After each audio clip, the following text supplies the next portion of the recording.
were just kind of into Danny. We're like, yeah, Danny, you want to make a movie? Yeah, we were like, whatever movie you want to make, Danny, we'll be there. And then he wrote it for us, and so then we showed up, like we said we would.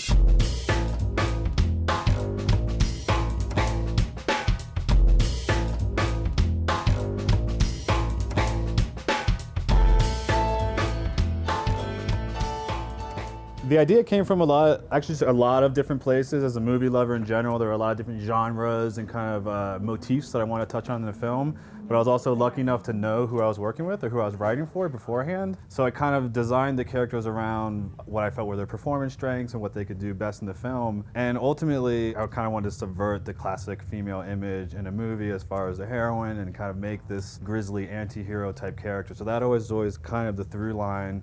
And as you watch the movie, all these different kind of territories it meanders into kind of reinforce that world. It's sort of a paranoid story about a woman who's a real sort of a wastoid, and she lives in a real suspicious area, and suddenly she finds herself inseminated, can't quite figure out how it happened, and a series of wild events ensue. And I would probably describe it to my friends as like, oh, you're my friend, you're gonna like this movie. But I just want to say that's a select group of people, you know what I mean? So like, I mean, I'm not friends with everybody. If I'm friends with you, odds are you might like this movie. There's a lot of these kind of like YouTube conspiracy theory, confessional type videos that you find online that I was actually pulling a lot of language from for the script, and I would just send to them, not necessarily to inform their characters, but just to kind of create the texture of the world that I wanted to have in the movie. So there were definitely some moments in production, I think, that I felt like pretty excited and fulfilled, and it's because visually it's so stylized that it was easy to see that the images we were getting were pretty strong and vivid. So yeah, even up in Sudbury, we had some really strong department heads. The production design is really rich and wild, and the costumes, and like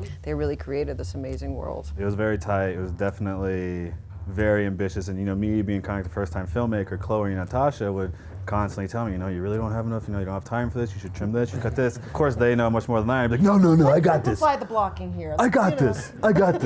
And sure enough, at 10 hours, they'd be like, oh my God, we're not getting this, we're not getting that. And Chloe's just like, And I was like, oh.